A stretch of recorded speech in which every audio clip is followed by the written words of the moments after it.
Hello everyone, welcome to Portugal immigration diaries. जी, तो आज की वीडियो में हम आपसे डिस्कस कर रहे हैं कि पुर्तगाल आने के फ़ायदे और नुकसानात। और ये वीडियो देखने के बाद आपको ये समझ में आ जाएगा कि क्या आपको यहाँ पे आना चाहिए या नहीं आना चाहिए। सबसे पहले हम बात करेंगे यहाँ के प्रॉस की। तो यहाँ के क्या क्या फ़ायदे हैं, उसमें नंबर 1 पे जो आता है वो क्लाइमेट है। यहाँ का क्लाइमेट बहुत ही अच्छा, पाकिस्तान इंडिया के बहुत करीब वाला क्लाइमेट है। क्योंकि जो और यूरोपियन कंट्रीज़ हैं उसमें बहुत से मुल्कों में ऐसा है कि सर्दी है तो एक्सट्रीम सर्दी है और 6-6 महीने सर्दी ही रह रही है। ये यूरोप का सबसे गर्म मुल्क है और इसी वजह से जो भी और यूरोप के कंट्रीज़ हैं वहाँ से लोग छुट्टियाँ मनाना ख़ास तौर पर समर में यहाँ पे आते हैं। और ये अगर आप इंडिया से हैं तो समझ लें दार्जिलिंग जैसा वेदर यहाँ रहता है। और अगर आप पाकिस्तान से हैं तो समझ लें इस्लामाबाद मरी का जो वेदर है वो नॉर्मल यहाँ पे रहता है। सर्दी होती है लेकिन उतनी ज़्यादा नहीं होती, यानी टेम्परेचर माइनस में नहीं जाता यहाँ पे। तो अच्छा वेदर है, बहुत अच्छा वेदर है यहाँ का। सेकंड नंबर पे हम बात करेंगे कॉस्ट ऑफ लिविंग की। अच्छा, ये हम जो इसको कंपैरिजन में कर रहा हूँ वो बाकी यूरोप की कंट्रीज़ से कर रहा हूँ। तो यहाँ की जो लाइफ स्टाइल है, यानी यहाँ के जो एक्सपेंसेस हैं वो उतने ज़्यादा नहीं है। अगर आप बाकी यूरोप की कंट्रीज़ को आप देखेंगे, जर्मनी को देखेंगे, आप फ्रांस को देखेंगे, आप स्विट्ज़रलैंड को देखेंगे, तो स्कैंडिनेवियन कंट्रीज़ में होने की वजह से वहाँ के एक्सपेंसेस बहुत ज़्यादा हैं। तो यहाँ उतने एक्सपेंस नहीं है। यहाँ सिर्फ एक चीज़ है जो कि रेंट है, वो थोड़ा सा एक्सपेंसिव है। बाकी नॉर्मली जो खाना पीना है, ग्रॉसरी है, वो सब कुछ बहुत ईजीली और उसके नॉमिनल प्राइसेस हैं अगर हम बाकी यूरोप से उसको देख लेंगे तो। नंबर थर्ड पे जिसको मैंने रखा है वो है खूबसूरत नज़ारे यहाँ के, यानी लैंडस्केप। अगर आप बाकी यूरोप से देखेंगे या अगर आप इंडिया पाकिस्तान से देखेंगे तो आपको ऐसे यहाँ नज़ारे मिलेंगे जो कि आपको बहुत अच्छे लग रहे होंगे। और चूँकि वेदर मैंने आपसे जिससे पहले ज़िक्र किया कि यहाँ का बहुत अच्छा प्लेजेंट होता है, तो उसकी वजह से वो चीज़ें ना आपको बुरी नहीं लग रही होती हैं। तो साफ़ सुथरा माहौल है, आबो हवा बहुत अच्छी है और नज़ारे काफ़ी अच्छे हैं। यानी अगर आप पोर्तो में आएँ, पुर्तगाल में आएँ, तो मैं मशवरा दूँगा अगर आपकी जेब इजाज़त दे तो एक दफ़ा वियाना दी कस्टेलो आएँ, तो आप मरी को और इन तमाम एरियाज़ को भूल जाएँगे। इसी तरह अगर आप इंडिया से हैं तो आपको दार्जिलिंग जैसे एरिया आपको यहाँ नज़र आएगा और डेवलप्ड हैं, मॉल्स हैं, तमाम चीज़ें हैं। ऐसा नहीं है कि कोई हिल साइड है तो वहाँ पे इस तरह के मॉल्स नहीं हैं। तो नज़ारे बहुत अच्छे हैं, वेदर जो है वो गर्म होता है, सनी डेज़ होते हैं। इस तरह नहीं, यूके की तरह नहीं है कि बारिशें चल रही हैं तो बारिशें ही चल रही हैं, या साल में सिर्फ 2-3 महीने जो है सूरज निकल रहा है। यहाँ सबसे ज़्यादा यूरोप के हिसाब से सनी वेदर होता है और इसी वजह से नज़ारे, ग्रीनरी, बारिशें होती हैं तो ग्रीनरी काफ़ी अच्छी है। तो ये आबो हवा भी उसकी वजह से काफ़ी साफ़ सुथरी है। नंबर 4 पे है सेफ्टी और सिक्योरिटी।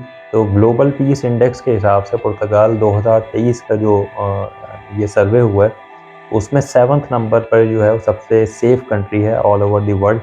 और यहाँ पे उस तरह के क्राइम्स नहीं है जो हमारे एशियन कंट्रीज़ में होते हैं, थोड़े बहुत हर इलाके के हिसाब से मुख्तलिफ होते हैं। तो यहाँ वो चीज़ें नहीं हैं, सेफ़ एंड सिक्योर है। कोई वो वाले मामलात नहीं है जो कि किसी के साथ कोई मिसहैप हो गया। शायद 100 में 1-2 के साथ होता हो, लेकिन यहाँ पे all over the world number 7 पे ये रैंक कर रहा है सेफ़ एंड सिक्योरिटी में। नंबर 5th पे है हाई क्वालिटी ऑफ लाइफ। यहाँ की जो लाइफ है बनिस्बत अगर आप एशियन कंट्रीज से देखें या यूरोप से देखें तो बहुत अच्छी है।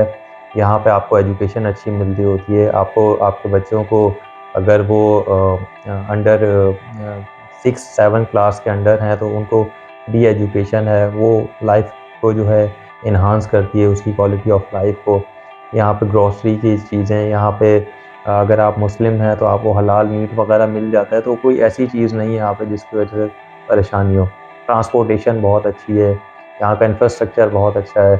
तो पुर्तगाल चूँकि पूरे यूरोप का सबसे एक गरीब मुल्कों में से एक है, लेकिन यहाँ पे उस तरह की चीज़ें नहीं फेस करनी पड़ती कि कोई सड़कें डिस्टर्ब हैं या कोई और मसले मसाइल हैं या ट्रांसपोर्टेशन नहीं है। तो क्वालिटी ऑफ लाइफ में भी पुर्तगाल आगे है। नंबर 6 पे आता है यहाँ के जो लोकल्स हैं वो काफ़ी फ्रेंडली हैं बनिस्बत और कंट्रीज़ के। और उसकी वजह यह है कि यहाँ के जो ज़्यादातर लोकल्स हैं वो ख़ुद अब, क्योंकि पुर्तगाल में इतनी ज़्यादा सैलरीज़ अच्छी नहीं है, तो वो ख़ुद किसी और मुल्कों में जब जाके काम कर रहे होते हैं तो वहाँ पे भी वो एज एन इमिग्रेंट रह रहे होते हैं। तो वो जब अपने मुल्क में वापस आते हैं तो वो हम जैसे लोग जो यहाँ पे इमिग्रेंट्स हैं तो उनके साथ अच्छा बिहेव कर रहे होते हैं। और कुछ केसेस ऐसे सुनने में आते हैं जो कि पुराने लोग हैं, ओल्ड एज पर्सनस हैं, जिनको कुछ तहफ़्फ़ुज़ात होते हैं, लेकिन नई जनरेशन जो है उस तरह की नहीं है। वो काफ़ी अच्छे हैं और फ्रेंडशिप भी करते हैं और अच्छे मिल-जुल के रहते हैं। और अगर आप किसी से कोई बात पूछें, कोई उस पे रिस्पॉन्स अच्छा करते हैं, ओब्लिगास से नीचे की कोई बात नहीं करते, हर बात में ओब्लिगास उनका चल रहा होता है। तो लोग अच्छे हैं, लोकल्स अच्छे हैं, ख़ास तौर पे नई जो जनरेशन है वो काफ़ी हेल्पिंग है और इमिग्रेंट्स के साथ भी अच्छा बिहेव कर रहे होते हैं। ये तो हो गई सारी अच्छाइयाँ। अब पुर्तगाल के मसले क्या हैं? यहाँ पे अगर आप आते हैं तो आपको कौन-सी चीज़ों को फ़ेस करना पड़ता है, उस पे डिस्कस करते हैं। तो सबसे पहला जो यहाँ पे इशू आता है, जो भी कोई भी एशिया से ख़ास तौर पे आ रहा होता है यहाँ, तो उसको लैंग्वेज बैरियर का बहुत बड़ा इशू है।